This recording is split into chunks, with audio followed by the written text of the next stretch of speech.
Welcome students in the class of political science. Today we are here to start the chapter number 5, that is legislature.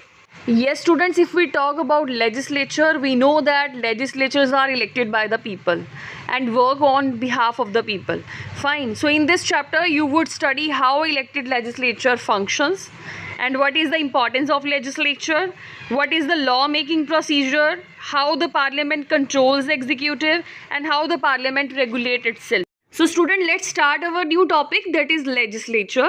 You know that if we talk about legislature, it is parliament. Fine. So legislature at the center level is called parliament.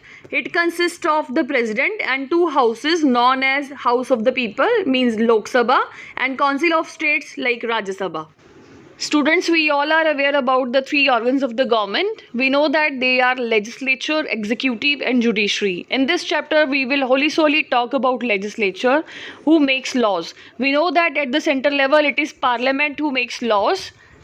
So now the question arises, why do we need parliament?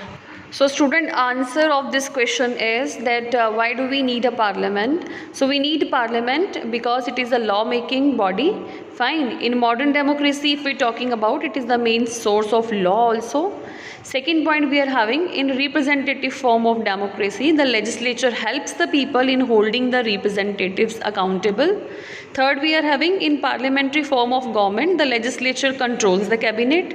Fourth, we are having, the parliament is open forum of debate.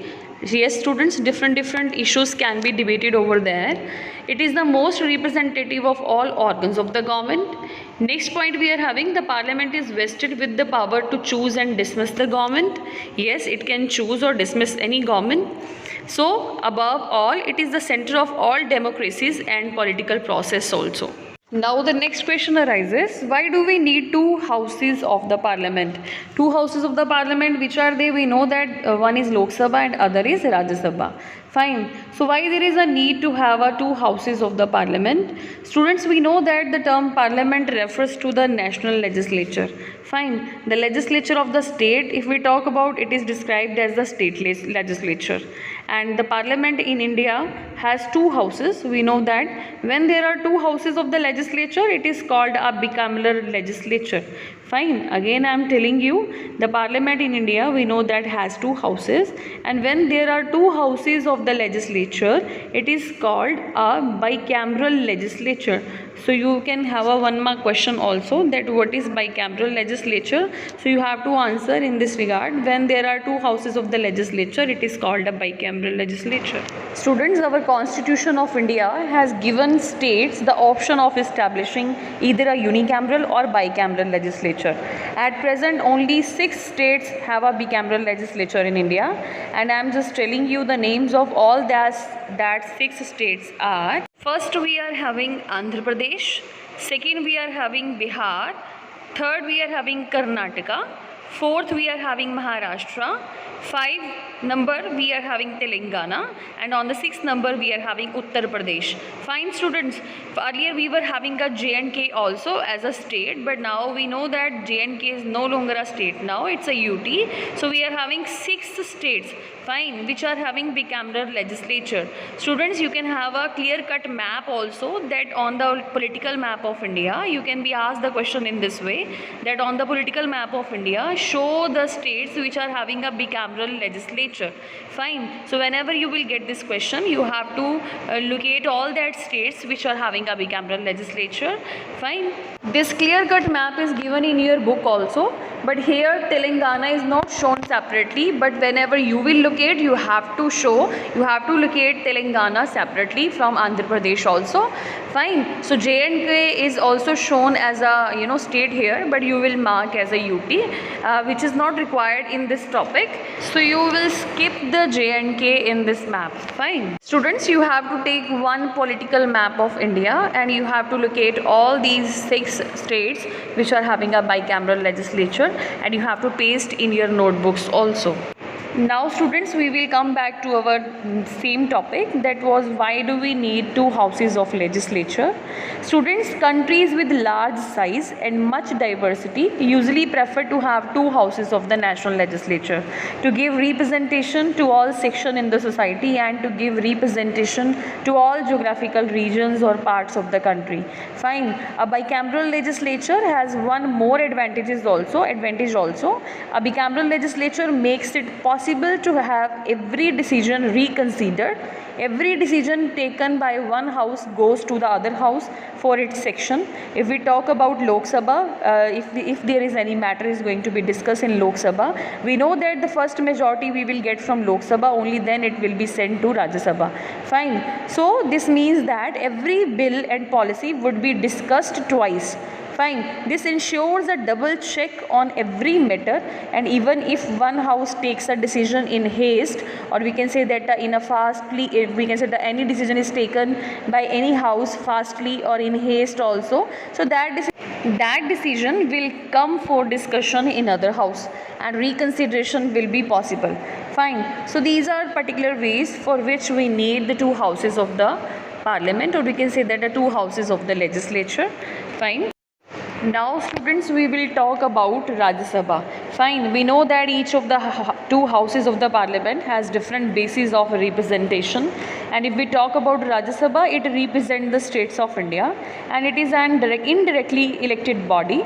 Residents of the state elect members to state legislative assembly. We know that the elected member of state legislative assembly in turn elect the members of Rajya Sabha. Fine, we can imagine two different principles of representation in the second chamber also. One way is to give equal representation to all the parts of the country irrespective of their size or population. We can call this as symmetrical representation. Fine, in which there is we can say that equal representation to all the parts of the country irrespective of their size or population. So such type of we can say that representation is called symmetrical representation. On the other hand, parts of the country may be given representation according to their population, and this second chamber or method means that regions or parts having larger population would have more representatives in the second chamber than regions having less population. Fine. If we talk about USA, every state has equal representation in the Senate. This ensures equality of all the states. But this also means that a small state would have the same representation as the larger states. The system of representation adopted for the Rajya Sabha is different from that in the USA. The number of members to be elected from each state has been fixed by the 4th schedule of the Constitution, if we are talking about our India. And what would happen if we were to follow the American system of equality of representation in the Rajya Sabha? Uttar Pradesh, we know that it's having a lots of population. Then the lakhs would get seats equal to that of Sikkim. Fine, whose population is only 5.71 lakhs. So the framers of constitution wanted to prevent such discrepancy. So states with larger population get more representatives than states with the smaller population get. So thus a more populous state like Uttar Pradesh, if we are talking about, Uttar Pradesh sends 31 members to the Rajya Sabha, while a smaller state and less populous state like Sikkim has one seat in the Rajya Sabha. So students, member of the Rajya Sabha are elected. We know that they are elected for a 6 years, for the term of 6 years, and then they can get re-elected. So here our one question also get ready, that what is the tenure of the members of the Rajya Sabha. Fine. So the member of the Rajya Sabha are elected for a term of 6 years. So they can get re-elected. All members of the Rajya Sabha do not complete their terms at the same time. Students, you have to note this point, that all the members of the Rajya Sabha do not complete their term at the same time. Every 2 years, 1/3 member of the Rajya Sabha, we can say that they complete their term, and elections are held for those 1/3 seats only, not for the whole Rajya Sabha. Fine. So Rajya Sabha is never fully dissolved.